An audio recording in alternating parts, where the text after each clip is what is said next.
دسمبر کی 15 تاریخ ہے اور سلسلہ باضابطہ سورۃ الفاتحہ کا مضامین کے حوالے سے مطالعہ شروع کر رہے ہیں، اور اس طرح ہمارا منہاج یا طریقہ کار فہم قرآن کے حوالے سے یہ ہوگا کہ ایک لفظ اس کا پہلے مطالعہ ہم کریں گے زبان عرب کے حوالے سے کہ ایک لفظ کا عربی مبین میں استعمال یا مفہوم یا معنی کیا تھا۔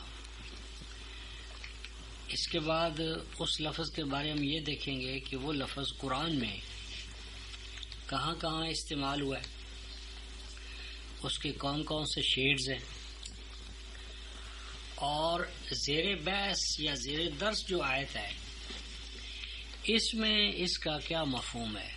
زیر بحث یا زیر درس آیت میں یا مقام پر یہ لفظ جو اس وقت ہمارا موضوع ہے یہ کس حوالے سے استعمال ہوا ہے۔ تو اس طرح جب ہم الفاظ قرآن کا یا موضوعات قرآن کا مطالعہ کریں گے تو وہ ہمارا ایک متنوع مطالعہ ہوگا، جامع مطالعہ ہوگا، اور ایک مطالعے میں بہت سے اشیاء یعنی موضوعات جو ہیں، حقائق جو ہیں وہ ہمارے سامنے آ جائیں گے۔ تو جہاں تک اس میتھڈ یا اس طریقہ کار کا تعلق ہے اس پر تو ایک الگ گفتگو ہو سکتی ہے، لیکن ہم اس گفتگو کو فہم قرآن کے اصولوں کے ساتھ خاص سمجھتے ہیں، اور جتنے بھی ہم شرکاء ہیں چونکہ وہ اس طریقہ کار سے اتفاق کرتے ہیں اس لیے اس پر نظری بحث کرنے کی ضرورت نہیں ہے، بلکہ ہم عملی اپنے اس موضوع کا آغاز کرتے ہیں عملی حوالے سے۔ تو اس میں سب سے پہلے سورۃ الفاتحہ میں ہمارے سامنے بسم اللہ الرحمن الرحیم ہے۔ بسم اللہ الرحمن الرحیم یہ آیت نمبر 1 ہے۔ اس کے الفاظ کا اگر ہم تجزیہ کریں تو اس میں سب سے پہلے بے ہے، با۔ اس کے بعد جو سین ہے اس سے پہلے ایک الف ہے جو یہاں پر معذوف ہے، اور یہ ہے بسم اللہ، لیکن کثرت استعمال کی وجہ سے اس الف کو، حمزہ کو گرا دیا گیا ہے۔ اصل اگر ہم اس کو کھولیں تو ہم اس کو یوں پڑھیں گے بسم اللہ، بسم اللہ۔ تو سب سے پہلے با ہے، اس کے بعد الف ہے، اور الف کی وجہ سے یہ اسم ہے، اسم۔ تو پہلا لفظ با، دوسرا لفظ اسم، تیسرا لفظ اللہ، چوتھا الرحمن، اور پانچواں الرحیم۔ اس میں با جو ہے یہ حرف جار ہے، حرف جار۔ حرف جار ان حروف کو کہتے ہیں، حروف جارہ، جو بعد والے پر زیر لاتے ہیں۔ انگلش میں ان کو پریپوزیشنز کہتے ہیں، اور عربی میں صلات، صاد لام الف لا گولتے، صلہ۔ اور ان کے آنے سے عربی زبان میں یعنی ایک لفظ سے کئی مفہوم ادا ہوتے ہیں۔ مثلا ایک لفظ ہے قالا، قالا، اس کا کیا معنی ہے اعجاز بھائی؟ قالا کا معنی اس نے کہا، قالا۔ لیکن اگر قالا کے بعد علا آ جائے، عین لام یہ علا، قالا علا، تو اس کا معنی کہنا نہیں ہے، بلکہ اس کا معنی ہے کسی کے اگینسٹ کہنا، کسی کے اوپر اتہام تراشنا، بہتان لگانا۔ اب قالا کا لفظ وہی ہے، لیکن علا آ جائے تو اس کے اندر ایک نیا شیڈ پیدا ہوتا ہے، وہ ہے بہتان تراشنا، الزام لگانا۔ اور اگر قالا کے بعد ان آ جائے، قالا ان، تو اس کا معنی ہوتا ہے جب بھائی کسی کی نیابت کرتے ہوئے کوئی بات کہنا، یعنی مثلا آپ کو کوئی اپنا نمائندہ بنا کر بھیج رہا ہے، آپ کو کسی نے نمائندہ بنایا، آپ اس کی نمائندگی کر رہے ہیں آن بہاف آف فلان، میں یہ بات کہہ رہا ہوں، تو وہاں قالا کا صلہ ان آئے گا۔ قالا ان، اقول ان ہو، میں اس کی جانب سے آپ کو یہ بات کہہ رہا ہوں، اب قالا کا لفظ وہی ہے، اگر اعلیٰ آیا تو بہتان کا مفہوم ادا ہو گیا، ان آ گیا تو نیابت کا مفہوم ہو گیا، اور اگر الہ آ جائے، الہ الف لام یہ الہ، تو کسی کو کسی کا پیغام پہنچانا، یعنی کسی کو کسی کا پیغام پہنچانا، یعنی پہلے میں تو نیابت ہوتی ہے، یعنی دوسرا جو ان تھا اس میں نیابت ہے کہ آپ ایک بات کہہ رہے ہیں اس کے نائب کے طور پر، اور تیسرے کے اندر رسالت ہے، یعنی آپ ایک بات کو پہنچا رہے ہیں دوسرے کی طرف، یہ ضروری نہیں کہ اس نے آپ کو اپنا نائب بنایا ہو۔ اور بہی اگر آ جائے، بہی تو کسی کو ذریعہ بنانا، کسی کے ذریعے، کسی کے واسطے سے کسی کو ذریعہ وسیلہ بنا کر کوئی بات کرنا۔ اب کہنا صرف یہ تھا کہ لفظ وہی قالا ہے، مثلا انگریزی میں برنگ ان، برنگ اباؤٹ، برنگ انٹو، اب برنگ تو وہی ہے تو برنگ اباؤٹ اور ہے، برنگ انٹو ہے، ہاں جی۔ تو اسی طرح یہ جو بے اسم اللہ، یہ بے جو ہے یہاں پر یعنی ساتھ، یعنی بائی کے معنی میں ذریعہ، ذریعہ بتوسط، یہ بے یہاں یہ مفہوم ادا کر رہے ہیں۔ اور جو اسم ہے، اسم یہ ہے سین میم واو، سین میم واو، اس کا روٹ ہے سین میم واو، اور اس کا معنی سما یسمو، سما یسمو۔ اصل میں یہ اسم جو ہے اصل میں وسم تھا، وسم اور وسم، یہ واو سے الف تبدیل ہوا ہے اسم کا، اصل میں یہ وسمن تھا، وسمن۔ تو یہ ایک اس کا یعنی اسم کے بارے میں عربی زبان کے علماء کی دو آراء ہیں، دو آراء۔ ایک رائے یہ ہے کہ یہ اسم جو ہے یہ سما یسمو سے ہے، سما یسمو سے، اس کا معنی ہوتا ہے بلند ہونا، مرتفع ہونا۔ سما ہر وہ چیز جو آپ کے لیے بلندی کی حامل ہو، آپ کو بلند نظر آئے، وہ سما ہے۔ اسی لیے جوتے کا جو اوپر کا حصہ ہوتا ہے اسے سماع النعل کہتے ہیں، اور جو نیچے کا سول ہوتا ہے اسے عرض النعل کہتے ہیں۔ عرض کا معنی جو آپ کے حوالے سے نیچے ہے، اور سما جو آپ کے حوالے سے اوپر ہے۔ تو سما یسمو، سما ان، ایک خیال یہ ہے کہ یہ اسم سما یسمو سے ہے، اور اسم کو بلندی اور برتری کس حوالے سے ہے؟ جو بمقابلہ فعل اور حرف کے۔ ہاں، اب یہ کیا بلندی اور برتری اس کو حاصل ہے فعل اور حرف پر؟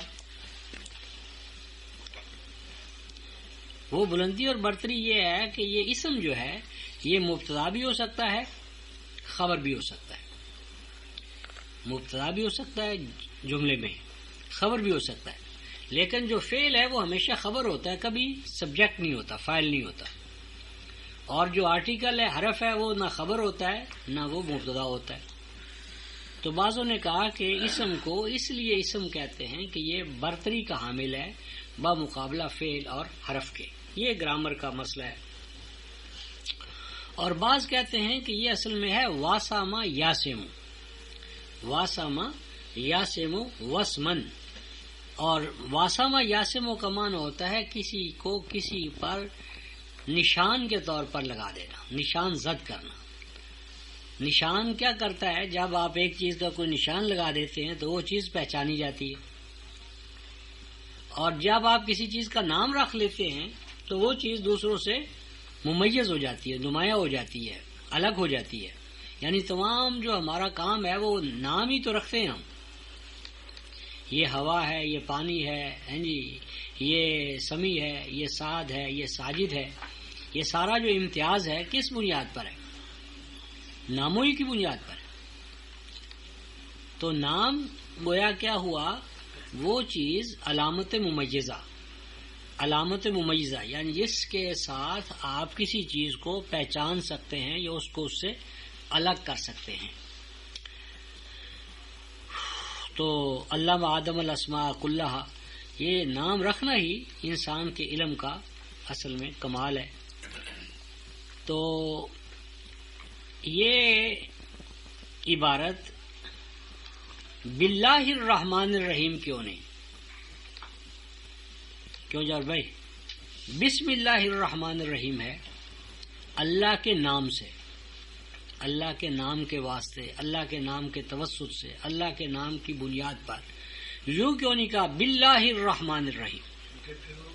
اسم کا رحمان اور رحیم کی وصف کی بات سے شاید یہ تو ہاں.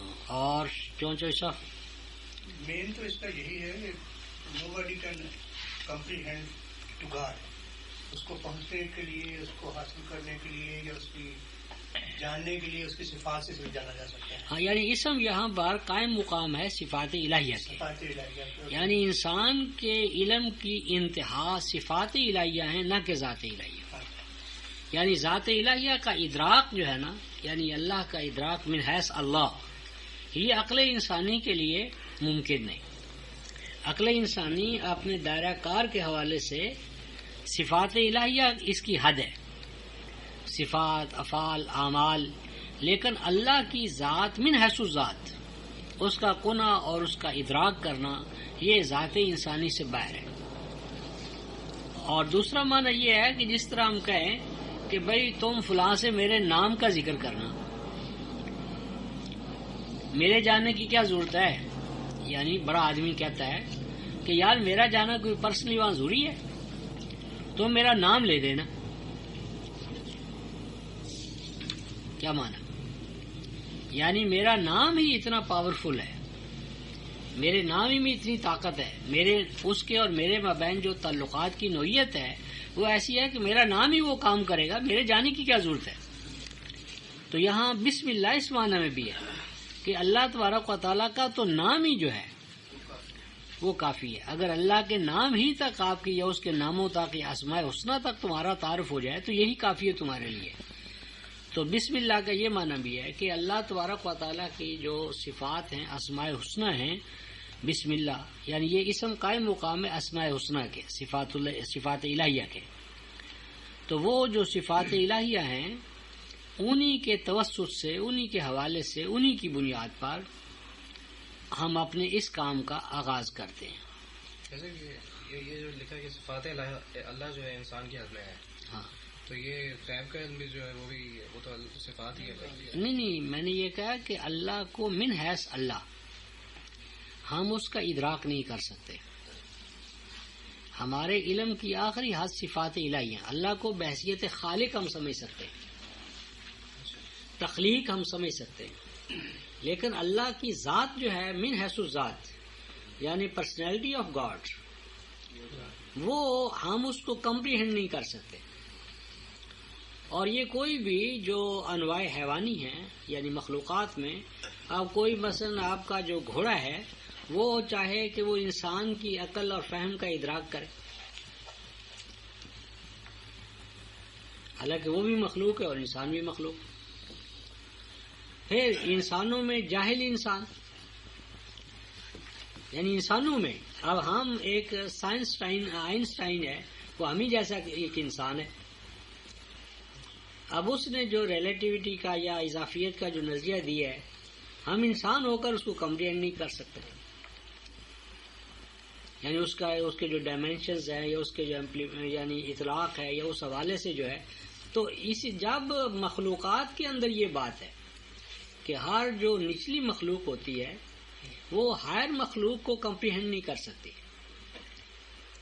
یعنی اس کو اپنی گرپ میں نہیں لے سکتی، اس کا ادراک کر سکتی ہے من حیث الصفات. مثلا فرض کر لیں کہ ایک مصور ہے اور آپ اس کی کوئی تصویر ہے، تو تصویر اپنے مصور کا کیا ادراک کرے گی؟ وہ تو ہے ہی اس کی تخلیق تصویر. جتنا وہ اپنا ادراک کرے وہی طرح اس کے مصور کا ادراک ہے، کیونکہ وہ تو خود کچھ ہے ہی نہیں. یعنی تصویر جتنا اپنے آپ کو پہچانے گی، وہ اپنے آپ کو پہچاننا اس کے اپنے مصور کو پہچاننا ہوگا، کیونکہ وہ ایکسٹینشن ہے، اسی کی تو توسیع ہے. وہ اپنے مصور کے علاوہ اس کا وجود کا ہے. تو ابھی ہم اسی کو آگے بڑھائیں گے انشاءاللہ تعالی. تو بسم اللہ کے بعد اب اللہ ہے. اللہ اللہ کے بارے میں ایک تصور تو یہ ہے کہ یہ اللہ جو ہے یہ مشتق ہے، یہ مشتق ہے، اور یہ نکلا ہے والہا یالہو سے، والہا یالہو۔ والہا یالہو کا ایک معنی ہے تحیرہ، یعنی کسی کا حیران و ششدر رہ جانا۔ تو اللہ وہ ذات کہ جس کے بارے میں عقل انسانی جو ہے وہ حیرانگی اور ششدر پن کے سوا اس کو کچھ نہیں ملتا۔ عقل ہو، یعنی یہ اللہ تعالیٰ تک ہماری رسائی جو ہے یہ خود اس نے اپنا ذات و صفات کا تعارف خود کروایا ہے۔ عقل سے ہم صرف یہاں تک پہنچتے ہیں کہ اس کائنات کا کوئی خالق ہونا چاہیے، اور جو ہے تک کا مرحلہ ہے یہ اس نے اپنی وحی سے، اپنے آپ سے خود پردہ اٹھایا ہے، وہ اپنے کلام سے۔ تو ایک تو اس کا معنی ہے تحیرہ، اور دوسرا والہا یالہو کا معنی ہوتا ہے جس کی طرف کشش ہو، جس کی طرف کھینچا جائے، جس کی طرف کوئی اٹریکشن انسان پائے۔ تو الہ کا دوسرا معنی ہے جس کی طرف مخلوق میں کشش ہے، جاذبیت ہے، اٹریکشن ہے، وہ اس کی طرف اٹریکٹ ہوئے بغیر رہ نہیں سکتا۔ اور ایک علماء زبان کا گروہ ہے جو کہتا ہے کہ اللہ جو ہے یہ مشتق ہے ہی نہیں، وہ کہتا ہے کہ اللہ کا لفظ جو ہے یہ مشتق نہیں ہے، قائم نہیں ہوا، CYN قائم، یعنی یہ لفظ قائم نہیں ہوا، بلکہ اللہ ہمیشہ سے اللہ تعالیٰ کا اسم علم ہے، اللہ تعالیٰ کے لیے اسم علم ہے، پراپر ناؤن ہے اللہ کے لیے، اور یہ مشتق نہیں ہے۔ اور چونکہ یہ اسم علم ہے اللہ کے لیے عربی زبان میں، لہٰذا اس کا ہم ترجمہ نہیں کریں گے اور اس کا اشتقاق تلاش نہیں کریں گے۔ تو یہ دونوں آراء اللہ کے بارے میں موجود ہیں۔ اب اس کے بعد اگلے دو لفظ ہیں الرحمن الرحیم۔ عام طور پر تو ہمارے ہاں رحمان اور رحیم کو یعنی بڑا مہربان نہایت رحم والا، بڑا مہربان نہایت رحم والا، اور ہمارے ایک عالم نے اس کو یوں کہا کہ جس طرح کہتے ہیں گورا چٹا، لمبا ترنگا۔ تو لمبے کے بعد جب ترنگا کہتے ہیں جب بھائی تو کیا مطلب ہے؟ لمبا تو سمجھ ہوتا ہے، ترنگا اس کے ساتھ ویسے ہی شامل کر دیتے ہیں جیسے روٹی موٹی نہیں، ہاں روٹی کے ساتھ ووٹی تو محمل ہے، نہیں جس طرح گورے کے ساتھ چٹا۔ اب ہم گورے کے ساتھ چٹے کو روٹی ووٹی کی مثال نہیں دے سکتے، کیونکہ گورے کے ساتھ چٹا جو ہے اس میں مبالغہ ہے، اس کے ساتھ مبالغہ ہے۔ لمبے کے ساتھ ترنگا یعنی بہت زیادہ لمبا، جس کی لمبائی کا گویا حدود جو ہے حدود اربع مشکل ہے۔ تو عام طور پر رحمان اور رحیم کے مابین جو نسبت ہے وہ یہ سمجھی گئی ہے کہ جس طرح ایک مبالغہ ہے، کثرت اور مبالغہ۔ لیکن ہم سمجھتے ہیں کہ یہ کثرت اور مبالغے کی بات نہیں ہے۔ پہلے تو رحمان اور رحیم کا جو روٹ ہے وہ ہے رحمت، رحمت یعنی رحمان اور رحیم کا جو روٹ ہے وہ ایک ہی ہے، اور وہ ہے رحمت۔ رحمت کیا ہے؟ رحمت کا مظہر جو ہے وہ رحم مادر ہے۔ عربی زبان میں اسماء سے افعال اخذ کیے گئے ہیں۔ اب جو ماں کا رحم ہوتا ہے وہ بچے کے لیے بہترین جائے حفاظت بھی ہے، نگہداشت بھی ہے، اور سامان نشو و نما بھی اس کو ملتا ہے۔ اور اس سامان نشو و نما کی یہ خاصیت ہے کہ وہ بلا مزد و معاوضہ ملتا ہے اور عین تقاضے کے مطابق ملتا ہے۔ اور جب بچہ پیدا ہو جاتا ہے تو اس کی ربوبیت کا جو رحمانیت سے ہوتی ہے یہ حال ہے کہ اس کا جو ماں کا دودھ ابتدائی ایام میں ہوتا ہے اس میں پانی زیادہ ہوتا ہے اور فیٹس کم ہوتے ہیں، اور جیسے جیسے بچہ ذرا بڑھتا ہے تو ماں کے دودھ میں فیٹس پروٹین زیادہ ہوتی جاتی ہے اور پانی کم ہوتا چلا جاتا ہے۔ اب یہ جو رحمانیت ہے، رحمت جو ہے وہ ماں کی یہ رحمت ہے کہ جس کے اندر سامان نشو و نما کی فراہمی، یعنی رحمانیت اور رحیمیت جو ہے نا، رحمت یہ ربوبیت کو اپنے اندر لیے ہوئے، رحمان و رحیم یعنی یہ اس سے پہلے ایک رب رحیم کو لیتی ہے، رب، اور رب کے اندر بھی خالق انڈرسٹوڈ ہے، خالق نہیں ہوگا تو رب کیسے ہوگا؟ یعنی اس کی کوئی مخلوق ہوگی، پروڈکٹ ہوگی، کوئی چیز ہے پروڈکشن اس کی، تو آپ اس کی نشو و نما کر رہے ہیں، اس کی حفاظت کر رہے ہیں، اس کی رکھوالی کر رہے ہیں۔ اگر کوئی چیز ہی نہیں خارج میں تو آپ نے کرنا کیا ہے؟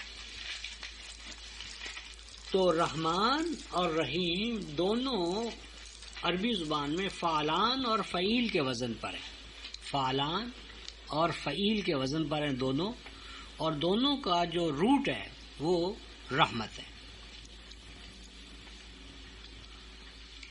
اور اللہ تعالیٰ نے اپنے آپ کو کیا کہا ہے؟ رحمان و رحیم کو اگر ہم اوپر لے جانا چاہیں تو اللہ تعالیٰ کی صفت کیا ہے؟ ذو رحمہ۔ اللہ تعالیٰ نے اپنے آپ کو کہا ہے ذو رحمہ۔ کیا معنی جب بھائی ذو رحمہ کا؟ ذو کا کیا معنی ہوا؟ نہ، ہاں یہ ذو جو ہے یہ عربی زبان میں والا کے معنی میں آتا ہے، جس طرح ہم کہیں علم والا، ذو مال، ذو علم، ذو جمال، یعنی اگر مذکر ہو تو وہ ذو استعمال ہوتا ہے، مؤنث ہو تو ذات استعمال ہوتا ہے۔ ہاں نہیں، والا، ذو علم، ذو علم علم والا، ذو جمال جمال والا، ذو کمال کمال والا۔ تو ذو کا معنی ہوتا ہے والا، مالک، یعنی کسی چیز کی جو وہ موصوف کے بعد جو صفت لائیں گے یا مضاف لائیں گے وہ اس کے ساتھ خاص ہو جاتی ہے۔ تو ذو رحمہ کے آگے شیرز ہیں الرحمن الرحیم، الرحمن الرحیم۔ اور یہ دوسرے معنی میں ہے قطب علی نفس الرحمہ، یعنی جس نے رحمت کو اپنے اوپر واجب قرار دے لیا ہے۔ تو ذو رحمہ، تو رحمت کے یا ذو رحمہ ہونے کے دو شیڈ ہیں، رحمان اور رحیم۔ رحمان ہے فعلان کے وزن پر اور فعیل کے وزن پر ہے رحیم۔ تو دونوں میں فرق یہ ہے کہ مثلا فرض کر لیں کہ آپ کسی کے ڈیرے پر جائیں اور جاتے ہی آپ کو بغیر مانگے آپ کو کھانا ملے، پروٹیکشن ملے، حفاظت ملے، تو یہ اس کی کیا ہے؟ رحمانیت ہے۔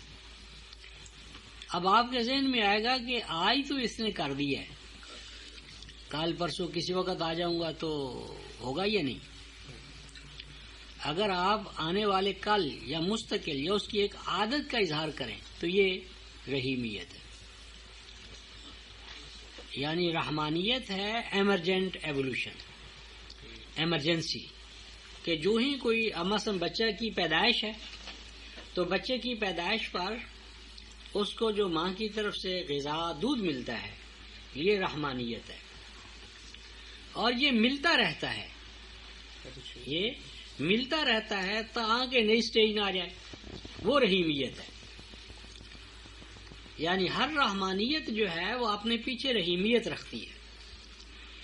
ہاں، یعنی اللہ تعالیٰ کا رحمان ہونا یہ ہے کہ جو ہی آپ کی ذات میں نشو و نما کے حوالے سے ایک نیا تقاضا آئے گا، یعنی آپ اپنی فرد کے طور پر مثلا ہماری پیدائش ہے تو پیدائش کے ابتدائی ایام پر ہمارے معدے اور حال اور جگر کا اور حال ہوتا ہے، اس وقت ہمیں جو دودھ ملتا ہے وہ اور طرح کا ہوتا ہے، اور وہ ملتا رہتا ہے تاکہ ہمارا معدہ، جگر، اعضاء کبھی ہو کر ایک نئے تقاضے کے نہیں ہو جاتے۔ جب نیا تقاضا پھر نئی چیز ملنا شروع ہو جاتی ہے اور وہ پھر ملتی رہتی ہے تاکہ ہم ایک اگلی سٹیج پہ نہ پہنچ جائیں۔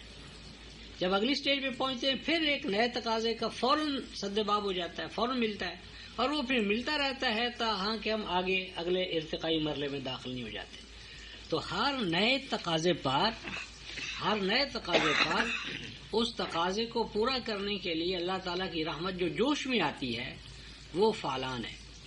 فعلان کا معنی یہ ہے جوش، جذبہ، تسلسل، اس کے اندر فوری طور پر متحرک ہو جانا، غضبان، عطشان، ندمان. یعنی فعلان کے وزن پر جتنی بھی صفات آتی ہیں ان میں ہمیشہ آپ فوری اظہار، فوری جذبہ، اشتعال، غصہ ہو یا ندامت ہو یا فوری طور پر اس کے اندر جو ہے نا اس کا اظہار، ایمرجنٹ ایولیوشن جسے وہ کہتے ہیں. اور فعیل جو ہے یہ ہمیشہ اس میں دھیما پن آتا ہے، تسلسل ہوتا ہے، دوام ہوتا ہے، کنٹینیوٹی ہوتی ہے.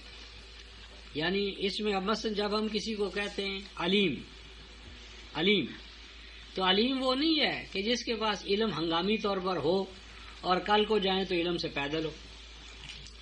علیم کس کو کہیں گے؟ جاؤ بھائی جس کے پاس علم جو ہے نا وہ اس کا ایک ملکہ راسخہ بن جائے، اس کے کریکٹر کے اندر وہ چیز شامل ہو جائے. مثلا کریم کہ جی فلاں آدمی تو بڑا کریم ہے، تو کریم وہ نہیں ہوگا جو آج کریم ہے اور کل کریم نہیں ہے. شریف، شرافت و نجابت اس کی ذات کے اندر رچ بس گئی ہو، اس کا ایک پارٹ اینڈ پارسل ہو، اس سے جدا نہ ہو سکے. کریم ہے، فعیل ہے، نعیم ہے. جب بھی فعیل آئے گا تو فعیل اس صفت کو دوام دے گا. جتنی بھی صفات فعیل کے وزن میں، تو پہلا اللہ تعالیٰ کی صفت رحمانیت کیا ہے؟ مخلوق کے حوالے سے جو ہی ان کے اندر ایک نیا تقاضا آئے گا اس نئے تقاضے کو فوراً فیڈ کرے گا مادر مہربان کی طرح. اور جب تک وہ ارتقاء یا وہ ربوبیت یا وہ ضرورت پوری نہیں ہو جائے گی، کمال تک نہیں پہنچ، اس وقت تک وہ تسلسل کے ساتھ وہ چیز قائم رہے گی. اور جب وہ ایک سٹیج مکمل ہو جائے گی تو پھر ایک نئی سٹیج آئے گی، تو پھر رحمانیت جوش میں آئے گی. اور پھر جب تک وہ نیا تقاضا اگلا مرحلہ نہیں آئے گا وہ مسلسل فراہم ہوتی رہے گی.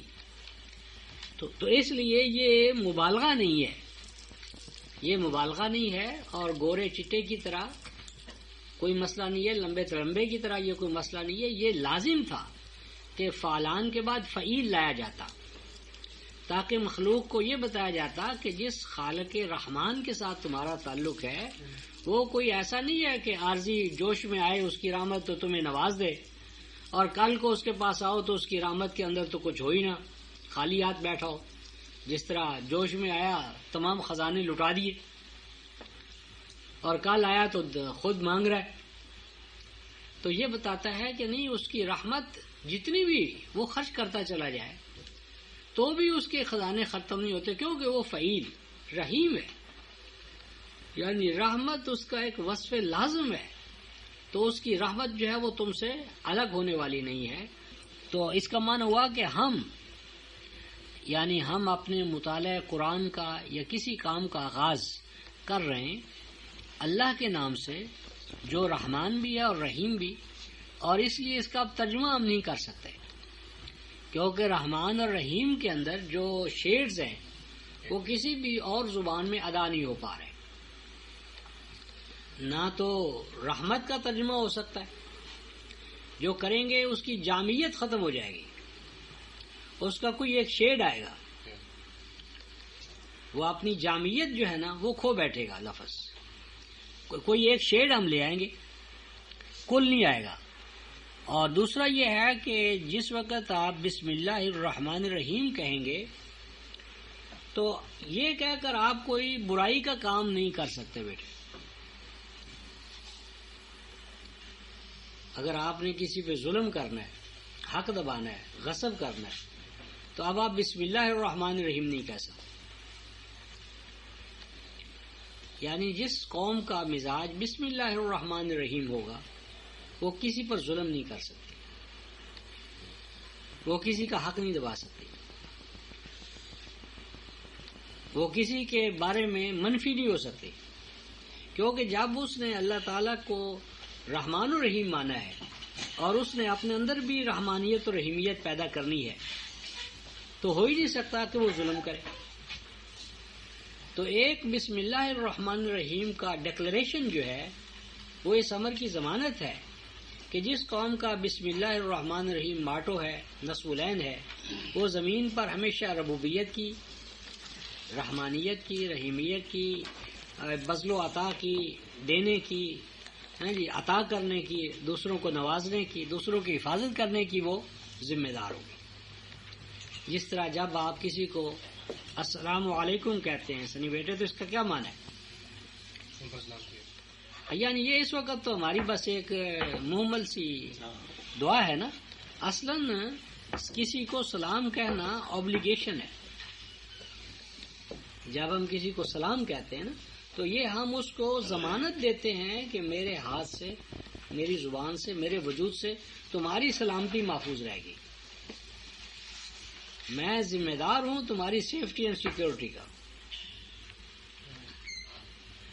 تو جہاں ہر فرد دوسرے کی سیفٹی اینڈ سیکیورٹی کا ضامن اور حامل بن جائے، اس معاشرے کا کیا حال ہوگا؟ کیوں جاؤ بھائی؟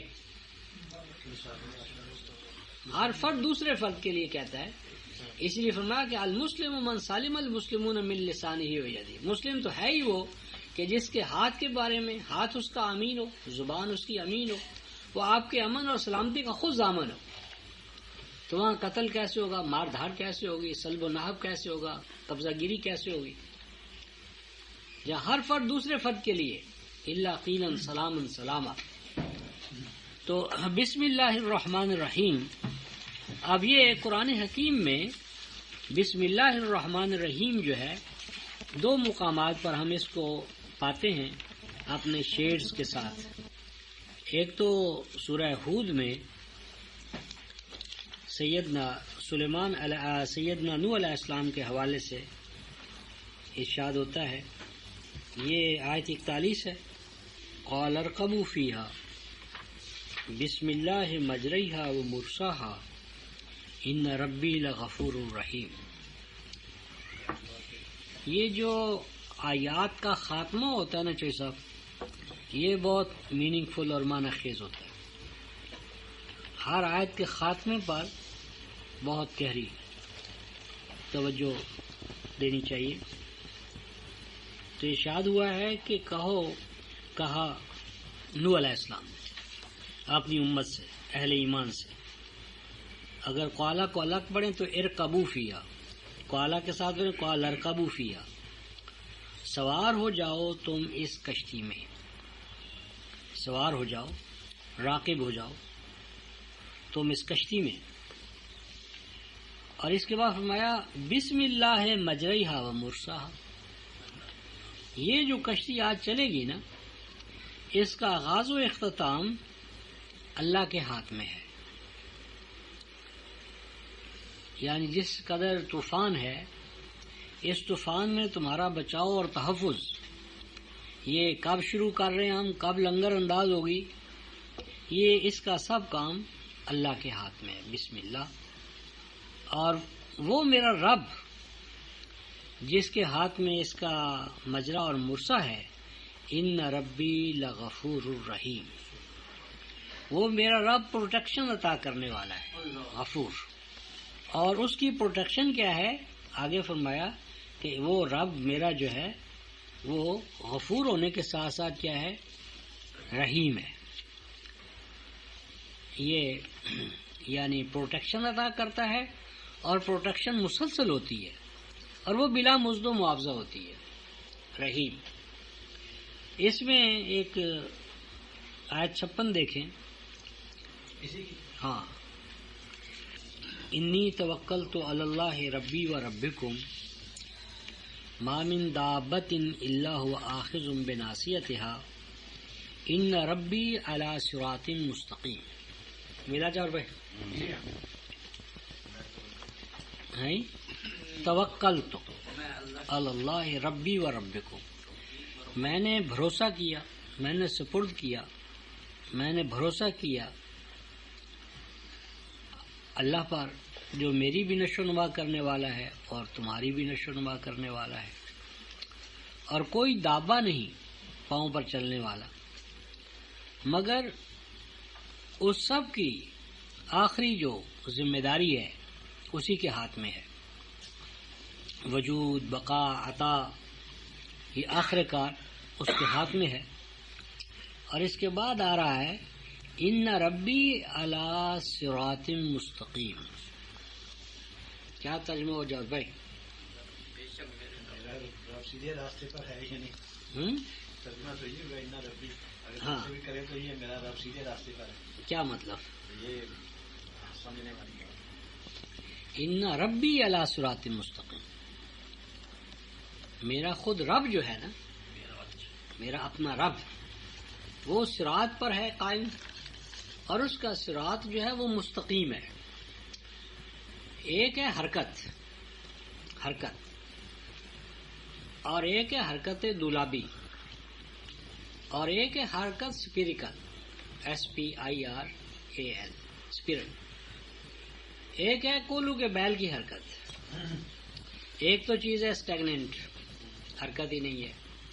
ایک ہے حرکت تو ہے لیکن وہ حرکت جو ہے وہ ایک دائرے میں ہے. اور ایک حرکت ہے کہ وہ نیچے سے اوپر کی طرف جا رہی ہے، اسپیرل. یعنی ایک دائرہ ہے، اس سے اوپر اٹھتی ہے، پھر اس سے اوپر اٹھتی ہے، پھر اس سے اوپر اٹھتی چلی جاتی ہے. اللہ تبارک و تعالیٰ فرماتے ہیں کہ ان کا جو طریقہ کار ہے تخلیق میں، ربوبیت میں، وہ کیا ہے؟ ایک ایسا راستہ جس میں توازن ہے، ایکویلیبرم ہے. استقامت کا معنی قیام جو ہے نا، قیام، بیلنس کیسے ہوگا اس میں توازن نہیں ہے. جب بھائی آپ کھڑے ہو سکتے ہیں اگر آپ کے جسم میں توازن نہ ہو؟ کوئی بھی چیز توازن و اعتدال کے بغیر قائم نہیں ہو سکتی. یعنی صرف کائنات یا نظام یا زندگی توازن پر. اور 17:9 میں قرآن یہ کہتا ہے، ہاں، یعنی میرے رب کا جو طریقہ کار ہے وہ کیا ہے کہ وہ صراط ہے. صراط کیا لفظ ہے؟ یعنی عربوں کے ہاں یہ جو راستے ہوتے تھے نا، صحرائی قوم، تو صحراؤں کے راستوں کا کیا حال ہے؟ کچھ پتہ ہی نہیں. ابھی راستہ ہے اور تھوڑی دیر میں آئے اور ہوا کا جھکڑ چلے، آندھی آئے، اور وہ راستہ جو ہے وہ وہاں ٹیلا کھڑا ہے، اور جو ٹیلے تھے وہاں راستہ بنا ہوا ہے. تو وہ ایسے راستوں کو محفوظ کرنے کے لیے کیا کرتے تھے؟ پتھر ڈال دیتے تھے.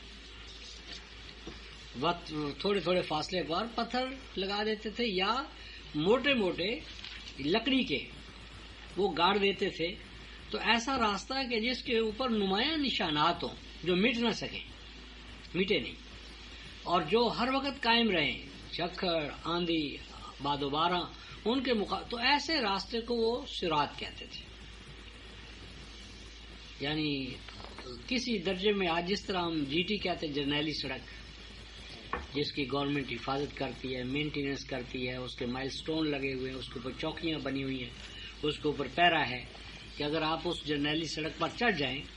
اور رومیوں کے ہاں، رومن امپائر میں ہر بڑے شہر سے سڑکیں نکلتی تھیں اور وہ تمام روم میں آتی تھی. تو وہ جو جرنیلی سڑکیں یعنی چھوٹے شہروں سے نکل کر بڑے سینٹرل سٹی خلیفہ کی دار خلافہ کی طرف چلے، وہ راستہ صراط کہلاتا ہے. اور مستقیم کا یہاں معنی ہے کہ اس اللہ تعالیٰ کے پروسیس کے اندر یہ کیا ہے؟ استقامت ہے، یعنی قوام ہے. اس کو میں نے جو 17:9 کا حوالہ دیا نا، یہ دیکھیں کہ ہم تو کمپیریٹو اسٹڈی آف ریلیجن پہ جا رہے ہیں جی، کہ قرآن اور دوسری کتابیں ایک ہی سی ہیں، کوئی دونوں میں نعوذ باللہ فرق نہیں ہے. لیکن قرآن یہ کہتا ہے ان حاذل قرآن 17:9 ان حاذل قرآن یہدی للتی ہی اقوام. میرا جواب بھائی ترجمہ کرو. یہ قرآن جو ہے، یہ قرآن یہدی، ہدی کا معنی ہوتا ہے یہ جو جانور کا یہ جو ابھار ہوتا ہے نا سینے کا، یا جسے چھاتی کہتے ہیں، چھاتی، اور ماں کے پستان، اور سمندر کے اندر جو چٹانیں ہوتی ہیں، لائٹ ہاؤسز، وہ ہدایت کے اندر ہی معنی ہے کسی چیز کا نمایاں ہونا. نمایاں ہونا، ابھرا ہوا ہونا، ممتاز ہونا. ان حاضل قرآن، یہ قرآن اس کا یہ خاصہ ہے، یہدی نمایاں کرتا ہے، سامنے لاتا ہے، ابھار کر سامنے لاتا ہے ایک ایسی شرح حیات. یہ لام بمعنی الہ ہے، یعنی یہ قرآن رہنمائی کرتا ہے ایک ایسی شرح حیات کی جانب. للتی ہی اقوم، للتی ہی اقوم. جب اقوام کیا ہے؟ یہ اقوام جو ہے یہ افعالوں کا وزن ہے، یہ صفت ہے اکبر جس طرح ہوتی ہے، انور، احسن. ہاں تو یہ مبالغہ نہیں ہے، صرف افعال و تفضیل ہے. ہاں دا بیسٹ ون. تو جتنے بھی راستے ہیں نوع انسانی کے لیے، ربوبیت کے، نشو و نما کے، ان کا تقابل اگر کرو گے تو قرآن کا راستہ اقوام پاؤ گے. یعنی قرآن کے راستے پر چلنے والی قوم صرف قائم نہیں ہوگی، اقوام ہوگی. وہ نہ صرف خود پاؤں پر کھڑا ہوگی، اپنے پاؤں کھڑی ہوگی، بلکہ دوسروں کو وہ پاؤں پر کھڑا کرے گی. اسی لیے جمال الدین افغانی علیہ رحمہ فرمایا کرتے تھے کہ جب جاؤ تبلیغ کرنے کے لیے تو پہلے یہ بتا دینا کہ تم مسلمان نہیں ہو. ایسا نہ ہو کہ وہ تم اسلام پیش کرو اور تمہیں دیکھ کر وہ اسلام کے بارے میں فیصلہ کرے.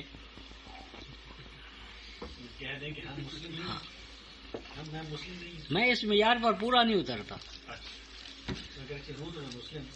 نہیں، بس میں فرض کرو کہ آپ کو پیدویپ یہ ہے پیناڈال،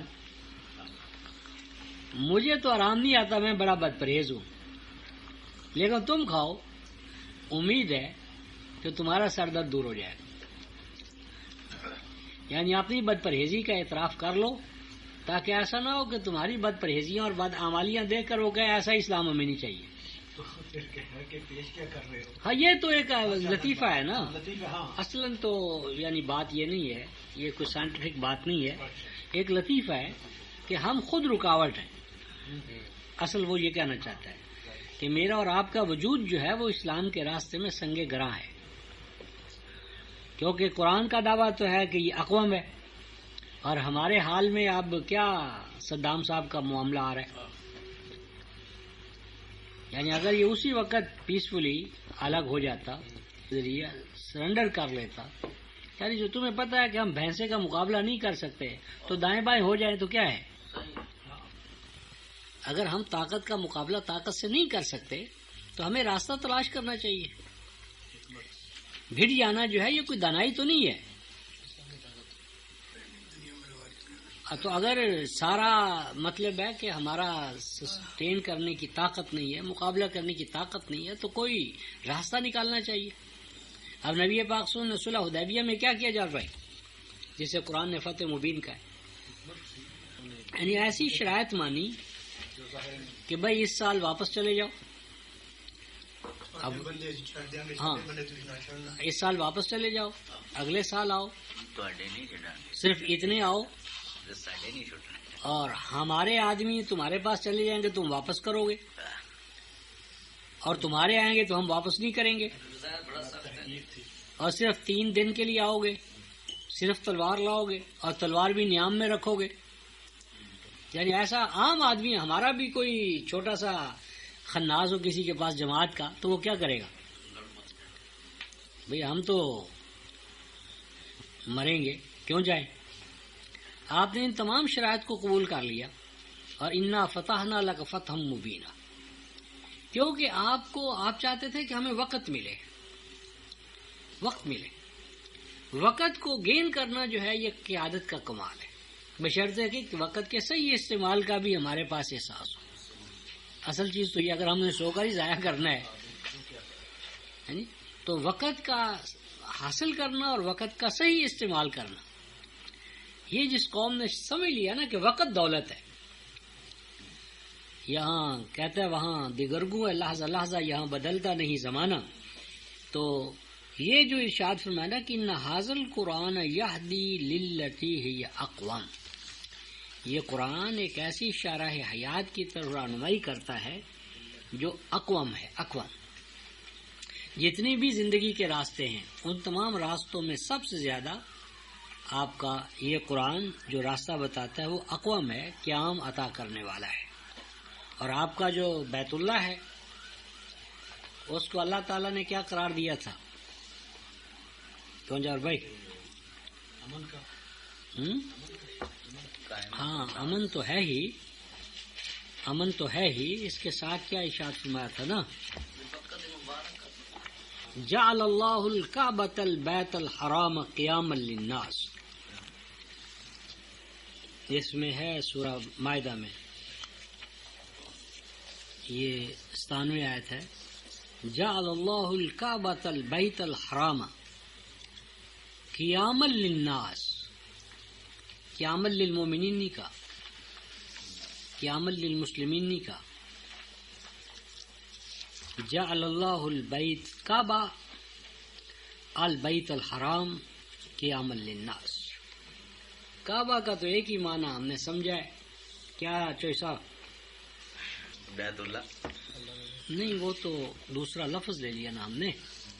کعبہ کو کعبہ کیوں کہتے ہیں؟ وہ تو اس کی شکل اس طرح سے ہے نا بنی ہوئی، اس کی آپ کو کب کہتے ہیں ہاں مقاب کی وجہ سے. بس مقاب ذہن میں رہا ہے. حالانکہ کعبین کس کو کہتے ہیں؟ یہ اپنا کیا ہے آپ کے جو نہیں، یہ ٹخنا ٹکنا تو یہ گول ہوتا ہے.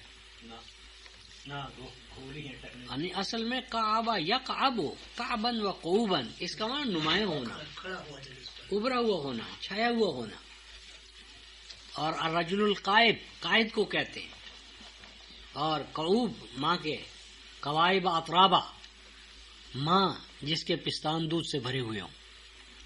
کا بہن جس پر کعبین جو ہے نا آپ کے ٹخنے، جو دیکھیں نا ان کو ٹخنوں کی ساخت دیکھیں، ٹخنے جو ہے نا ابھرے ہوئے ہیں پورے اس پروسیس کے اندر اور نمایاں ہیں.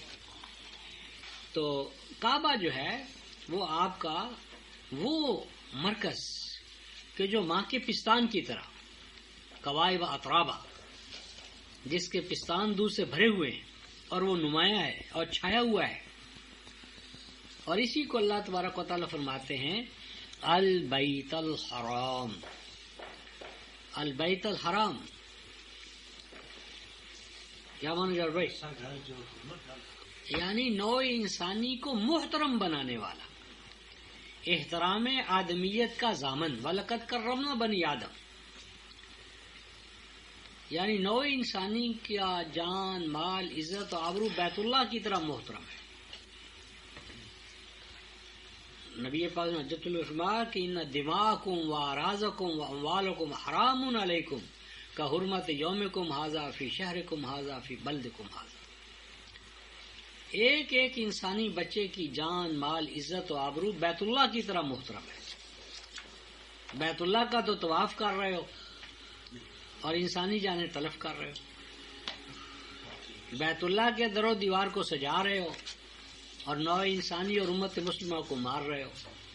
بیت اللہ تو دلہن کی طرح سجایا جا رہا ہے اور امت کا بچہ بچہ جو وہ مقروض ہو رہا ہے. یعنی ہمیں بیت اللہ کو پختہ نہیں چاہیے تھا. بیت اللہ کچا ہو تو امت پکی ہوتی. امت کچی ہے، بیت اللہ پکا ہے. اور دلہن کی طرح یعنی اس طرح اس کو سجا دیا گیا ہے کہ ایک جس طرح دلہن سجی ہوئی ہوتی ہے اور غلاف اور وہ اس کے علاوہ روشنیاں اور وہ ایک جس طرح کو نوز باللہ وہ ہمارا معبود ہے جس کو ہم سجا رہے ہیں. ہم تو پتھر بھی لگانے گرمیوں میں ہاں. رہے اور سردیوں میں گرمی. بلکہ میرے ایک دوست کہا کرتے تھے کہ وہ دور بھی بعید نہیں ہے کہ جب بیت اللہ کے مطاف میں نا ہنڈولے الیکٹرانکس لگا دیے جائیں گے اور اسی کے اندر بیٹھ کر آپ ساتھ چکر ہی تو لگانے ہیں نا، آپ بیٹھے رہے ہیں چکر تو ہنڈرولے کے ذریعے نا تو آپ کو وہ دے دیا کریں گے. یا کل لفٹ اٹھے گی، نیچے آپ طواف کر رہے ہیں اور اوپر کئی مرحلہ ہوگا، کئی مدارج ہوں گے، کئی مردے بندر اس کو ساتھ پر لگا دیں گے وہ خود بخود اور آپ کو باہر پھینک دیں گے. بس وہی اور بڑا پورا آرام دہ ہوگا. ایسا ہو جائے گا کوئی؟ ہاں ڈولیوں میں اٹھا ہاں کے لے کے پھر وہ بھی تو ڈولیوں میں بھی تو لے کر پھرتے ہی ہے نا. ہاں تو وہ بھی کیا جائے گا. البیت الحرام قیاما للناس، قیاما للناس. اقوام سے ہاں یعنی آپ کا کتاب اللہ جو ہے نا وہ اقوام ہے، اور یہ بیت اللہ قیام کا باعث ہے. للناس، للعرب نہیں کا، کا للناس. قرآن میں حج جہاں بھی آتا ہے نا، حج تو دلو کی الناس کے ساتھ ہے. بیت اللہ جو ہے بات یہ بھی تو کمانا ہے کہ وہ مقام جہاں پر آپ کو رات کو، کیونکہ خطرے کا مقام رات ہے، دن کو اتنا خطرہ نہیں ہوتا. دن کو آپ کہیں بھی بیٹھیں رات دن گزر جاتا ہے، لیکن رات کو آپ کو رات بسیرا، رات کا تحفظ، رات کا کھانا، رات کا آرام. تو البیت یعنی قرآن مرکز کو بیت کہتا ہے، یعنی جس میں تحفظ، رات بسیرا، پرورش کا سامان، نوع انسانی کی حرمت اور نوع انسانی کو اس کے پاؤں پر کھڑا کرنے کا سامان ہے. اب یہ قیام للناس کا جو مقام ہے وہ یورپ لے گیا یا ہم لے رہے ہیں؟ اگر وہ مجھے یاد ہے 74 کا زلزلہ جب آیا تھا شمالی علاقہ جات میں، تو یورپین مارکیٹ نے جو سامان بھیجا تھا امداد کے لیے وہ ہمارے مزنگ میں بک رہا تھا. کمبل چھوڑ کر کمبل بکے، دودھ بکا، گھی بکا، چائے بکی، اور وہ پارٹی کو ملا، پارٹی کارکنوں کو کے بہت. قاضی صاحب یہ جس کی چادر ہوتی ہے نا لڑکی کی، یہ میرے پاس بازار میں بکنے آ گئی. اچھا وہ ایڈ میں آئی، ان کو وہ کاٹیج ہاؤسز بنا کے دینے. اچھا اچھا. بندہ مرا تھا چیف منسٹر، اس نے ووٹوں سے کہہ دیا تھا کتنا پیسہ ملا ہے، گیا کہاں، اس میں تمہیں بتاتا ہوں. یعنی اقوام عالم بھیک دیتی ہیں اور وہ بھیک والی تجارت بن جاتی ہے. اور آپ نے قیام للناس بننا تھا. تو میری بات ہے کہ کعبہ جو ہے وہ قیام للناس ہے، اور قرآن ان ھذا القرآن یہدی للتی ہی اقوام، اور ان ربی علی صراط مستقیم، اور بسم اللہ مجریہا و مرساہا. ہاں اب 27 سورہ دیکھیں. ہاں سورہ النمل. القی الی کتاب کریم انہ من سلیمان، انہ من سلیمان. ہو کا مرجع جو ہے وہ یہ مکتوب ہے، اذهب بکتابی ھذا. اب یہ 28 میں آیا نا اذهب بکتابی ھذا، تو کتاب تھی یا نہیں؟ کتاب کریم. ھذا جس کو کہہ رہے تھے، ھذا کو کوئی مشاولہ تھا یا نہیں؟ تو جب 6:19 میں آیا کہ اوحی الی ھذا القرآن، ھذا کیا تھا؟ یعنی وہ ہڈیاں، وہ ہرن کی جھلیاں، وہ پتے، وہ کھجوریں، وہ ٹوکرا، اس کی طرف اشارہ کرتے کہ یہ وہ ٹوکرا لیے پھرتے تھے. تو ھذا کا معنی نہیں ہے کہ اس کا کوئی مشاولہ ہوگا. القی الیہ یعنی ایک میری طرف ایک خط آیا ہے، اور وہ کتاب جو ہے، خط جو ہے، انہ من سلیمان، وہ سلیمان کی طرف سے ہے، اور اس کا آغاز اس سے ہوتا ہے، اس خط کا آغاز اس سے ہوتا ہے بسم اللہ الرحمن الرحیم. اب جب سلیمان بسم اللہ الرحمن الرحیم سے خط لکھے گا تو وہ ظلم تو کر نہیں سکتا، ناجائز قبضہ، چڑھائی، مار دھاڑ. تو جب وہ آغاز ہی کرتا ہے بسم اللہ الرحمن الرحیم سے، تو آگے فرمایا اللہ تعالی علیہ وَأْتُونِي مسلمین. اللہ تعالی علیہ، اللہ تعالی علیہ سے کیا پتہ چلا جاؤ بھائی؟ یعنی یہ قوم جس کو یہ خط لکھ رہے ہیں نا، اس سے سلیمان محسوس کر رہے ہیں کہ یہ میرے اوپر چڑھائی کرنے والے، سرکشی کرنے والے، پنگا لینے والے، میرے ساتھ لڑائی لڑنے والے.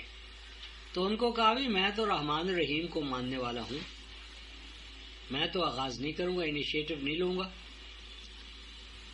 اللہ تعالی علیہ، میں تمہیں وارننگ کرتا ہوں کہ میرے اوپر چڑھائی نہ کرنا. وَأْتُونِي مسلمین، اگر تمہیں کچھ میرے خلاف گریونسز ہیں، شکایات ہیں، تو آؤ، سلامتی کے ساتھ آؤ، مل بیٹھے، مذاکرات کریں، کیا مسئلہ ہے، پیسفلی ہم سیٹل کر لیں اپنے مسائل کو. یہ نہیں کہ مسلم ہو کے میرے پاس نہ کسی کو مسلم کرنا تو ڈنڈے سے تو ہے ہی نہیں نا. یعنی یہاں ہے کہ میں امن پسند ہوں، کہ آپ سلامتی کے ساتھ ہاں، دوسرے کے اور میں سلامتی پسند ہوں، تو میں تمہیں بھی یہ موقع نہیں دوں گا کہ میرے اوپر چڑھائی کرو. سلامتی کا دوسرا مفہوم بھی غلط ہے کہ سلامتی کا وہ مفہوم آ جائے کہ دوسرا تمہیں نگل جائے. تو جب نگل گیا تو تمہاری سلامتی کہاں رہی؟ دونوں کی سلامتی، اس کا مطلب ہاں. دونوں سلامت رہے. تو کسی نے کہا کہ سید عمر فاروق کو کہ مسلمان کسی پہ ظلم نہیں کرتا. انہوں نے کہا تم نے آدھی بات کہی ہے، وہ ظلم کرتا بھی نہیں اور ظلم قبول بھی نہیں کرتا. قرآن نے کہا 252 میں 282 لا تظلمون ولا تظلمون، لا تظلمون، نہ ظلم کرتا ہے، ظلم نہ کرو، کسی پہ ظلم نہ کرو، ولا تظلمون، اور تم بھی اپنے آپ کو اس قابل بناؤ کہ تمہارے اوپر بھی کوئی ظلم نہ کرے. یہ نیگیٹو ہے کہ ہم ظلم نہیں کریں گے کسی پر. ظلم نہ کرنے کے ساتھ یہ بھی لازم ہے کہ تم اپنے اوپر ظلم بھی نہ ہونے دو. اس سٹیج میں گیا. ہاں، لا یظلمون لا تظلمون ولا تظلمون. تو فرمایا کہ بسم اللہ الرحمن الرحیم، میرا یہ اقدام اللہ کے نام سے ہے، اور ہم اس اللہ کو مانتے ہیں جو رحمان بھی ہے اور رحیم بھی ہے. اس لیے اللہ تعالی علیہ، میرے اوپر چڑھائی نہ کرنا، سرکشی بڑھ چڑھ کر، اور میرے ساتھ آنا ہے تو وَأْتُونِي مسلمین، وَأْتُونِي مسلمین، میرے پاس آنا ہے تو سلامتی کے ساتھ، پرامن طریقے سے میرے ساتھ بات کرو. یعنی یہاں بار صاف یعنی یہ ارشاد فرمایا گیا کہ اللہ کا رحمان و رحیم ہونا انبیاء سابقین کے ہاں بھی، یعنی یہ نہیں ہے کہ اس کا صرف قرآن کے اندر اس کا اظہار ہوا ہے، بھی انبیاء علیہ السلام کے ہاں اللہ رحمان و رحیم کے حوالے سے متعارف تھے، اور اسی رحمان و رحیم کے تعارف کو قرآن آگے تسلسل کے ساتھ لا رہا ہے. تو یہ جو ارشاد فرمایا کہ اللہ کے نام کے ساتھ یا اس حوالے سے یا اس کے توسط سے جو رحمان بھی ہے اور رحیم بھی. اب سیدنا موسیٰ علیہ السلام کا ایک حوالہ دیکھیں، یہ 378 صفحہ ہوگا میرا خیال ہے، توحہ آیت نمبر 49-50. قال فمن ربکما یا موسیٰ، نکلا جاؤ بھائی. قال فمن ربکما یا موسیٰ، قال ربنا الذی اعطى کل شیء خلقہ. اس میں ایک غلطی ہو جاتی ہے بعض اوقات کہ خالقہ پڑھ دیتے ہیں، خلقہ، خالقہ نہیں. لام پر جزم ہے اور کاف پر زبر ہے. اعطى کل شیء خلقہ، رب، میں اس رب کا نمائندہ ہوں کہ جس نے ہر چیز کو ایک پیٹرن اور قالب عطا کیا ہے. خلق ایک ہے یعنی پیدائش، پیدا کرنا، اور ایک ہے پیدائش سے پہلے ایک پیٹرن اور ایک قالب، سٹرکچر. اس کو سورہ الاعلیٰ میں 87 سورہ میں 4 اللہ تبارک و تعالیٰ کی بنیادی صفات ساتھ آئی ہیں. یہ 87 سورہ جو ہے، سبح اسم ربک الاعلیٰ. رب اعلیٰ کون ہے؟ الذی خلق فسوى والذی قدر فہدی. رب، میں نے بتایا تھا کہ رب جو ہے رحمان و رحیم جو ہے اس کے اندر ضروری ہے کہ وہ خالق ہو. بھئی رحمت تو نوازنے کا نام ہے، نوازے گا کس کو جبکہ وہ ہے ہی نہیں. بھئی ایک آدمی تو ہم کہتے ہیں بڑا سخی ہے، اس نے کبھی کسی کو دیا ہی نہیں تو سخی کیسے ہو گیا؟ ایک لفظ ہوتا ہے، اس لفظ کے اندر اس کا ایک مفہوم مخالف یا مفہوم موافق. مثلا جب آپ کہتے ہیں کہ تخت اور تاج، اب تخت اور تاج کا لفظ کیا بتاتا ہے کہ یہ لفظ اس وقت قائم ہوگا، وضع ہوگا جب کسی کی ملوکیت ہوگی، پاشات ہوگی. تخت آئے گا، تاج آئے گا، تخت پہننا، تاج پہننا، تخت پر بیٹھا. اب اسی جب آپ کسی کہتے خاوند، بیوی، بیوہ، بہن، بھائی، باپ، بیٹا. اب باپ ایسا کہ جی کہ اس کا کوئی بیٹا ہی نہیں، کہ وہ کسی کا بیٹا ہی نہیں. یعنی یہ لفظ کے اندر اس کا مفہوم جو ہے وہ موجود ہوتا ہے. تو رحمان اور رحیم لازم قرار دیتا ہے کہ وہ خالق ہو، جس پر وہ اس کا مرحوم ہو، جس پر اس کی رحمت کا فیضان ہو. اور جب وہ خلق ہوگا تو لازم ہے کہ وہ رب ہو، اس کی نشو و نما کرے، اس کی بڑھوتری، اس کی حفاظت، اس کی نگہداشت. سبح اسم ربک الاعلی الذی خلق فسوی. وہ رب اعلیٰ وہ ہے جو خلق کرتا ہے. یعنی یوں سمجھ لیں کہ جس طرح پرانے دور کی ہماری مثال ہے کہ کمہار جو تھا نا وہ ایک گھڑا بناتا ہے، گھڑا بناتا ہے. اب تو وہ ماحول نہیں رہا، چاک چکا چاک کبھی ذہن میں آتا ہے یا نہیں؟ ہاں گھڑے بنتے ہیں. تو پہلے تو ایک مٹی ہوتی ہے. اچھا مٹی کے بعد کیا ہے کہ اس کے ذہن میں ایک ڈیزائن ہوتا ہے. لوٹے کا اور ڈیزائن ہے، گھڑے کا اور ہے، اور اگر اس نے ایک بنائی ہے یعنی سرائی تو اس کا اور ہے. تو اس پہلے مٹیریل ہے، را مٹیریل سے اس نے مثلا مٹی گوندھی، اس کو تیار کیا. اب تیار کرنے کے بعد اس نے ایک اس کا قالب بنایا. قالب بنانے کے اس کو چکے پر چڑھا دیتا ہے. اب اس کو ریفائن کرتا ہے، پاؤں کے ساتھ وہ چکا گھماتا ہے اور اس میں کان چھان کرتا ہے. ادھر سے بڑھایا، ادھر سے گھٹایا، ادھر برابر کیا، ادھر برابر، پھر اس کی نوک پلک صحیح کرتا ہے. یہ جو چیز یہ تسویہ ہے، پہلے خلق ہے، وہ قالب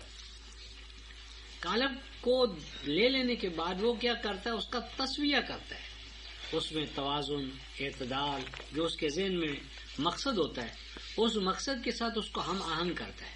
سرائی ہے ذہن میں اس کے تو اس کا اور کرے گا، پیالہ ہے تو اس کا اور کرے گا، گھڑا ہے تو اس کا اور کرے گا. اور یہ کیا کرتا ہے، آگے ارشاد فرمایا کہ والذی قدر فہدی، یہ میجرمنٹ کرتا ہے، تقدیر، میجرمنٹ، اپریسیشن، اندازہ کہ میں نے بنانا کیا ہے، مقصد کیا ہے. یعنی اگر پینے کا پیالہ بنا رہا ہے تو اس کے ذہن میں اور اس کا پیمانہ ہے، اور اگر بچوں کے لیے وہ پیسے ڈالنے کا وہ گلا بناتا ہے تو اس کا اور ڈیزائن ہے. پھر اس ڈیزائن کے مطابق اس کی رہنمائی کرتا ہے، فہدی، پھر پراپر گائیڈنس مہیا کرتا ہے. تو اللہ تبارک و تعالیٰ کے لیے فرمایا وہ خالق ہے، وہ مسوی ہے، اور وہ مقدر ہے، اور آخر میں کیا، فہدی، وہ ہادی ہے، ہدایت و رہنمائی مہیا کرتا ہے. تو بسم اللہ الرحمن الرحیم، اس کے اندر اللہ تبارک و تعالیٰ کی صفات، اور صفات میں رحمانیت اور رحیمیت یہ اساس ہیں. تو رحمان اللہ تعالیٰ کی وہ صفت ہے جو بلا مزد و معاوضہ یعنی متحرک ہوتی ہے، اور رحیمیت وہ صفت ہے کہ جب ہم رحمانیت کو کام میں لے آتے ہیں تو پھر وہ رحمانیت ہمارے ساتھ خاص ہو جاتی ہے، اور اس میں نئے نئے شیڈز، نئے نئے اس کے مظاہر، نئے نئے اس کے امکانات. تو اللہ تبارک و تعالیٰ نے رحمان، سورہ رحمان میں قرآن کے نزول کو اپنی رحمانیت کے ساتھ جوڑا ہے. الرحمن رحمان ہے کہ جس نے انسان کو خلق کیا، وعلمہ القرآن، اور اس سے قرآن سکھا. الرحمن علم القرآن. اب قرآن کی تعلیم جو ہے وہ رسول اللہ کے کسب و کمال کا نتیجہ نہیں ہے، رسول کی کوئی ذاتی جد و جہد نہیں ہے. قرآن کا عطا کیا جانا، قرآن کا رسول پر نزول، قرآن کا عطا کیا جانا، یہ رسول کی کسی ذاتی کسب کا نتیجہ نہیں ہے. ان کی کوئی ریاضت، ان کی کوئی محنت، ان کی کوئی جد و جہد، ان کا کوئی عمل. بلکہ رسول کو تو امید بھی نہیں تھی، ما کنت ترجو ان یلقی علیک الکتاب، امید بھی نہیں تھی. اور یہ جو غار حرا میں بٹھا بٹھا کر ان کو ریاستیں کرواتے ہیں اور ان کو پھر یہ تصوف کا سارا شاخسانہ ہے کہ وہ جاتے تھے ہاں کنسنٹریشن کرتے ہاں تھے، جیسے کہ ہاں بدھا کرتے. تو یہ جو رسول ہے یعنی اس کے اوپر جو وحی کا نزول ہے وہ رحمانیت ہے. لیکن مومنوں کے بارے میں فرمایا بالمؤمنین رؤوف الرحیم، یعنی اللہ تبارک و تعالیٰ وکان بالمؤمنین رحیما، مومنوں کے ساتھ اللہ تعالیٰ رحیم ہے. یعنی جب اللہ تعالیٰ کی رحمانیت کو آپ کام میں لائیں گے، رحمانیت اس کا قرآن ہے، تو جب آپ اس قرآن کو کام میں لائیں گے تو آپ کو اللہ تبارک و تعالیٰ نئی نئی رحمتوں سے اللہ کے احکامات کو، ہاں یعنی اللہ تعالیٰ کے احکامات کو جو اس کی رحمت کی شکل میں ہمیں عطا ہو گئے ہیں قرآن کی شکل میں، جب ہم انہیں کام میں لائیں گے، تو اس کے اوپر جو اللہ تبارک و تعالیٰ کی طرف سے رحمتیں نازل ہوں گی، وہ ایک آیت آتی ہے قرآن میں 7:43 قال الحمد للہ الذی ہدانا لہذا وما كنا لنهتدي لولا ان هدانا اللہ. یہ نذانہ شروع ہوتی ہے سورت آیت، نذانہ کا دوسرا حصہ میں لے رہا ہوں انہار کے بعد. وقال الحمد للہ الذی ہدانا لہذا وما كنا لنهتدي لولا ان هدانا اللہ. اس پہ آپ کل غور کر کے آئیں کہ اس آیت میں ایک تضاد نظر آتا ہے ظاہرہ طور پر ہمارے موقف کے خلاف. ہمارا موقف یہ ہے کہ ہدایت انسان خود لیتا ہے. یہاں قرآن کہتا ہے کہ مومن یہ کہیں گے ہم تو ہدایت یافتہ ہو ہی نہیں سکتے تھے اگر اللہ ہمیں ہدایت نہ دیتا. تو اس سے پتہ چلا کہ ہدایت اللہ دیتا ہے. تو کل حمد بھی آئے گی اور یہ ہدایت والی آیت بھی زیر بحث آئے گی. تو یہاں سے آگے چلیں گے. آخر دعوانا الحمدللہ رب العالمین.